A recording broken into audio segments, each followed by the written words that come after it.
High WhatsApp guys, it's MD Robi Hosseni and welcome to my channel. আপনারা অনেক সময় প্রশ্ন করে থাকেন যে ভাই এই যে বিভিন্ন ধরনের আমরা অ্যাপ বানাই, সেম অ্যাপ বারে বারে আমরা কপি করে তারপরে বানাই, এই সকল অ্যাপের কি কোনো কপিরাইট হয় না? তো অ্যাকচুয়ালি আজকে এই প্রশ্নটার উত্তর হবে যে আপনারা যখন একটা অ্যাপের সোর্স কোড কোনো জায়গা থেকে ডাউনলোড দিয়ে ওই সেম অ্যাপটাই আবার বানায় প্লে কনসোলের ভিতরে আপলোড দিতেছেন, এতে কপিরাইট যে বিষয়টা আছে এটা কতটুকু আপনার ইফেক্ট ফেলে বা আপনার অ্যাপটা কপিরাইটের কারণে কখনো রিমুভ করে দিবে কিনা। আমার সাথে রিসেন্ট দুইটা ঘটনা ঘটছে। একটা হলো যে আপনার ডিসক্রিপশনের ভিতরে আমি একটু ভুল দিছিলাম দেখে আমাকে অ্যাপটা রিজেক্ট করে দিছে। আরেকটা হলো একটা কপিরাইটের কারণে একটা অ্যাপ সম্পূর্ণ রিমুভ করে দিছে।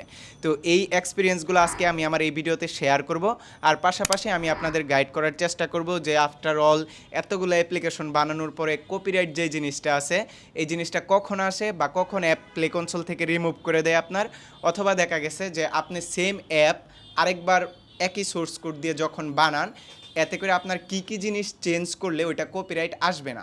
এখন আমি আমার একজন ক্লায়েন্টের প্লে কনসোলের ভিতরে আছি, ওনাকে আমি দুইটা গেম এবং একটা ভিপিএন অ্যাপ মেক করে দিয়েছিলাম। আপনারা যদি দেখেন যে এই যে একটা গেম, এটা কিন্তু প্রোডাকশনে, মানে এটা অলরেডি প্লে কনসোলের ভিতরে আছে বা প্লে স্টোরে এটা পাবলিশ করা। আমি যদি দেখাই, এই এই হলো ভিউ প্লে কনসোল। তো এই গেমটা প্রায় 500+ ডাউনলোড হয়েছে, কালার মিনিয়া রাশ। আর এই হলো গেমটা, আপনারা যদি সার্চ দেন এই নাম লেখা তাহলে গেমটা পাবেন। কিন্তু উনি সাথে ভিপিএনটাও বানাইছিল, যে ভিপিএনটা প্লে কনসোল থেকে রিমুভ করে দিছে, রিমুভ বাই গুগল রিমুভ করে দিছে। এর রিজন কি, আমরা যদি রিজনটা দেখি, আমরা এইখানে যাওয়ার পরে দেখব যে যদি ভিউ গুগল প্লে দেই তাহলে দেখব যে এটা রিমুভ করে দিছে, এটা নাই আর গুগল প্লেতে। আর যদি আমরা এখন এই যে এইখানে যেরকম ইনবক্স থেকে মেসেজ আসছে বা সরাসরি এইখান থেকেও ইনবক্সে যাইতে পারি, রেড কালারের অ্যাপ রিমুভ করে দিছে। যদি পলিসি স্ট্যাটাসে যাই আমরা, তারপরে এইখানে আমরা দেখতে পারবো যে রিমুভের যে কারণটা আছে ওইটা এইখানে দেখাবে। তো রিমুভের কারণের জন্য আমরা হাউ টু ফিক্স, মানে এইখানে ডিরেক্ট ইমেল আকারে এইখানে দেখায় দিছে। তো সবচেয়ে বড় কথা হলো প্রত্যেকটা অ্যাপ রিজেক্ট, রিমুভ বা যে কোনো কারণে যে কোনো একটা প্রবলেম হলে ওরা এইভাবে ইমেল করে জানা দেয়। ওইখানে আপনি ঠিক এরকম ইমেল পাবেন যে কোনোভাবে রিজেক্ট হলে আপনার অ্যাপ বা রিমুভ হলে। তো ওইখানে যেটা সবচেয়ে বেশি ইম্পর্টেন্ট ওইটা হলো ইস্যু ডিটেলস। আপনি যদি এইখানে তাকান তাহলে ওরা এইখানে উল্লেখ করে দেয় যে কী জন্য আপনার অ্যাপটা রিমুভ করা হয়েছে বা রিজেক্ট করা হয়েছে। তো এইখানে ও বলে দিছে যে হাই রেস আইকন, এইখানে your app icon appear to content image or word you may not have permission to use. মানে হলো আমার যে অ্যাপের আইকন বা অ্যাপের যে লোগোটা, ভিপিএন অ্যাপের যে লোগোটা, এটা আমি আপনাদের দেখাই, এটাতে একটা মিস্টেক হয়েছে। যেরকম আমি যদি ড্যাশবোর্ডে যাই, না ড্যাশবোর্ডে যাওয়ার পরে এইখান থেকে আমি স্টোর প্রিফারেন্স, স্টোর সেটিং আর মেন স্টোর লিসেনিং, আচ্ছা এইখানে যদি যাই, এই যে এই লোগোটা কিন্তু সুন্দরই লাগতেছে, কিন্তু ব্যাপারটা হলো এখানে ভিপিএন সুপার প্রো। আর আপনারা হয়তো অলরেডি জানেন যে সুপার প্রো ভিপিএন নামে, মানে প্রথমে সুপার তারপরে প্রো তারপরে ভিপিএন, এই নামে অলরেডি ভিপিএন প্লে কনসোলের ভিতরে আছে। যার কারণেই কিন্তু এই প্রবলেমটা করছে। ওরা বলছে যে তোমার যে লোগোটা বানাইছো এই লোগোর ভিতরে হয় একটা ইমেজ আছে, না হয় একটা ওয়ার্ড আছে যেটা তুমি তোমার লোগোর ভিতরে ইউজ করার পারমিশন নাই, কারণ ওইটা একটা বড় ব্র্যান্ড অলরেডি। এখন ধরেন আমি একটা ভিপিএন বানাইলাম, ভিপিএনের ভিতরে আমি অ্যাপেলের লোগো দিয়ে বললাম যে অ্যাপেল ভিপিএন, তাহলে অবশ্যই অ্যাপেল কোম্পানি ওইটা আমাকে কপিরাইট দিবে বা কপিরাইট স্ট্রাইক দিয়ে আমার অ্যাপটা নামায় দিবে প্লে কনসোল থেকে। ঠিক ওই কাজটাই হয়েছে। অর্থাৎ এইখানে আমি চাইলেও অন্য কোনো ব্র্যান্ডের নাম মানে আমি দিতে পারবো না, যেটা অ্যাপেল ভিপিএন বা আইফোন ভিপিএন, অথবা দেখা গেছে যে আমি এটা অলরেডি এক্সিস্ট একটা ভিপিএনের নাম, ওই নামে দিতে পারবো না।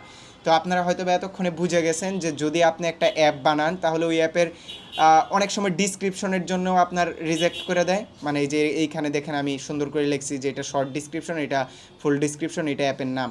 অনেক সময় নামের জন্য আপনার অ্যাপ রিজেক্ট বা রিমুভ করবে, অনেক সময় ডিসক্রিপশনের জন্য রিমুভ করবে বা রিজেক্ট করবে, অনেক সময় আপনার লোগোতে যদি কোনো কিছু কপিরাইট থাকে ওইটার জন্য রিমুভ বা রিজেক্ট করে দিবে আপনার অ্যাপকে।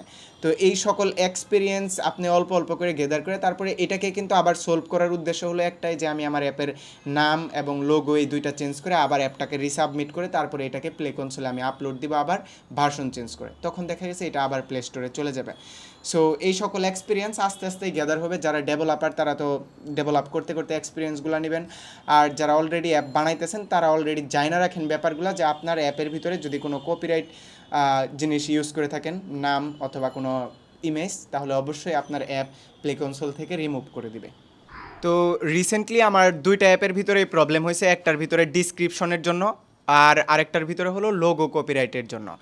আর দুইটা অ্যাপ বলতে এরকম না যে আমি এই দুইটা অ্যাপই মেক করতেছিলাম, আমি মেক করছি প্রায় 15 থেকে 20টার উপরে অ্যাপ, যেগুলোর ভিতরে মাত্র দুইটা অ্যাপে এরকম প্রবলেম দিছে।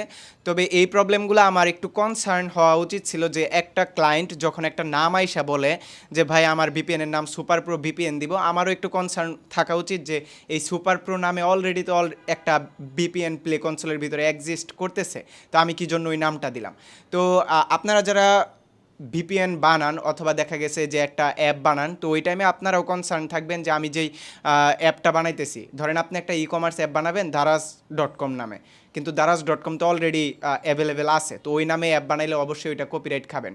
তো কি করলে আপনি অ্যাপের ভিতরে কপিরাইট খাবেন না, এখন যে প্রসঙ্গটায় আসবো এটা হলো যে একটা অ্যাপ রিস্কিন।